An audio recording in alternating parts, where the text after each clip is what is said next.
Olá, meu nome é Gustavo Santana e eu sou gerente da área de engenharia do VMware NSX para a América Latina. Hoje eu vou fazer aqui uma pequena demonstração de como funciona a extensão de nível 2, ou seja, a comunicação de domínios de broadcast através do VMware NSX. Para começar, vamos tentar entender como é que normalmente isso é implementado através de soluções tradicionais, né? Normalmente quando eu tenho duas máquinas virtuais que necessitam falar entre si por algum motivo, seja porque eu preciso fazer uma migração de um site para o outro, fazer uma migração de uma máquina virtual do site A para o site B, ou seja porque eu tenho um cluster que precisa se comunicar em nível 2, precisa compartilhar a mesma subnet, quaisquer que sejam os motivos disso, para eu fazer uma extensão de nível 2, ou seja, uma extensão de uma VLAN, normalmente eu preciso de uma solução de Data Center Interconnection, seja através de um serviço MPLS, como Ethernet sobre MPLS, VPN ou VPLS, ou através de uma solução proprietária, como o OTV da Cisco. Normalmente a gente tem dois equipamentos que ficam em cada site, e esses equipamentos, que são chamados de DCI, eles ficam conectados a uma rede IP, ou seja, uma rede nível 3, e eles têm alguma forma de conexão às VLANs existentes em cada um dos sites. Por exemplo, através da camada de agregação, ou como eu estou mostrando aqui, um caso de um cliente com poucos equipamentos, conectado ao core e agregação colapsado ali em cada um dos sites, né? Para eu conseguir fazer com que essa máquina virtual Web 01A fale com a máquina Web 02B, cada uma em um site diferente, em termos de configuração, o que eu tenho que fazer? Primeiro, eu preciso criar a VLAN. Então, o que eu tenho que fazer é entrar nesse switch, criar a VLAN, adicionar aquela VLAN nos trunks. Eu vou fazer a mesma coisa para a agregação 2 aqui do site A, vou fazer a mesma coisa para cada um dos switches de acesso, habilitando a VLAN nos trunks tanto para os switches de agregação como para os hosts vSphere, e vou fazer isso então em cada um dos equipamentos, em cada uma das portas. Depois disso, eu vou fazer com que essas VLANs sejam estendidas para o outro lado. E normalmente eu faço essa configuração através da declaração dessa VLAN entre os dois sites.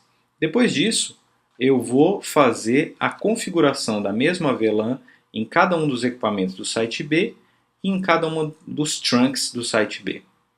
Pronto, com isso eu consegui fazer com que as máquinas virtuais se falem? Não, ainda não. Agora, no vCenter do site A, eu configuro, por exemplo, um port group naquela VLAN e conecto a máquina virtual aqui nesse port group. Enquanto que no site B eu faço a mesma coisa e aí sim, agora finalmente eu tenho a minha estrutura de rede preparada para fazer essa comunicação.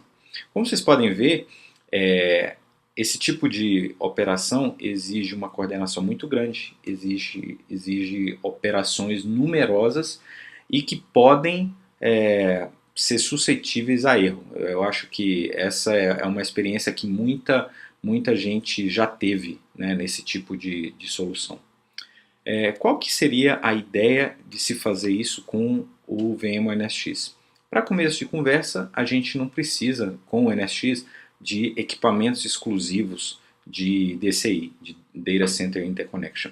Na realidade, o que a gente precisa é de uma rede IP com MTU de no mínimo 1.600 bytes, né, para fazer a comunicação entre os dois sites. Em termos de instalação, em termos de dia 1, o que a gente teria era a configuração de um NSX Manager e o link desse NSX Manager com o vCenter do site A e a configuração de um outro NSX Manager com o vCenter do site B. Assim, um teria o papel de primário e o outro teria o papel de secundário. Dessa forma, é possível criar um objeto chamado Universal Distributed Logical Router, ou UDLR. A função desse objeto é estender os serviços de nível 3 entre os dois sites, ou até mesmo o site C, D, o NSX hoje suporta essa configuração em até 8 sites. E o que seria necessário então para fazer a configuração dessa conectividade em nível 2 das duas máquinas virtuais? Seria simplesmente uma configuração aqui no NSX Manager primário chamado Universal Logical Switch. Dessa forma, se você faz essa configuração no NSX primário, essa configuração automaticamente vai ser replicada nos NSX Manager secundários. Ou seja, esse objeto passa a existir nos outros sites. E pronto. Com isso, a gente já tem a possibilidade de fazer conectividade nível 2. Então, só para vocês compararem a simplicidade que o NSX proporciona quando comparado com uma solução tradicional. Agora, vamos ver como é que isso funciona na prática, como é que é essa criação. Aqui, eu estou acessando a interface gráfica do NSX Manager. E nesse caso, a gente vai dar uma olhada aqui na parte de instalação, onde nós temos, de maneira conectada, ou seja, de maneira sincronizada, dois NSX Managers. Esse aqui, o final 15, que está conectado ao vCenter do site A, e o final 42, que está conectado ao vCenter do site B.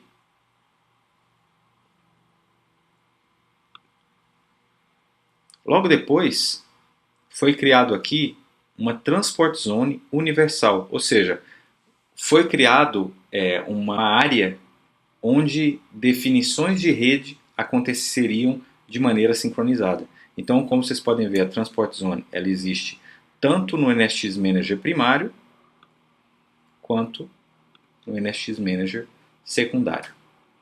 Agora, vamos finalmente verificar o que a gente tem aqui. Aqui eu tenho a console da máquina Web 1A. Então, como vocês podem ver,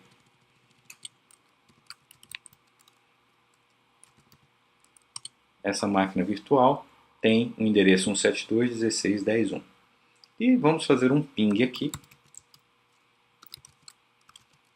até a máquina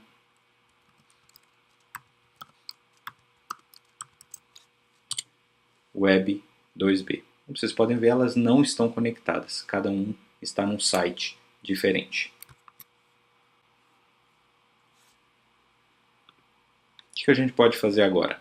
Fazer a criação de um Universal Logical Switch. Eu vou fazer isso no NSX Manager primário.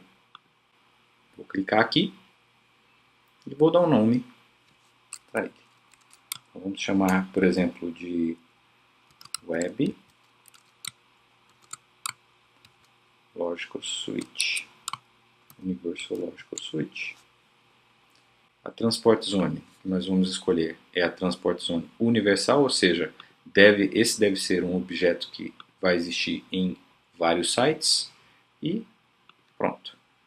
Agora nós temos a criação do Web ULS. Vamos conectar as máquinas virtuais até esse Web Universal Logical Switch.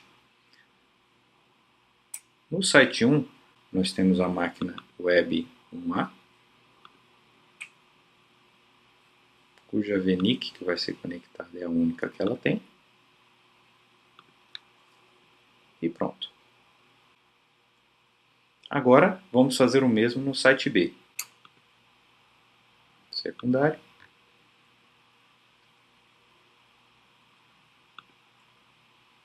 Adicionar a máquina virtual. E a máquina Web 2B, que também somente possui uma VNIC. Pronto. Através disso, agora a gente pode finalmente testar se existe conectividade nível 2 entre as máquinas virtuais. Como vocês podem ver, o ping foi respondido e agora a gente tem conectividade nível 2 entre os dois sites. comparativamente um número de operações muito menor que a gente estava mostrando ali como é que acontece nas soluções tradicionais.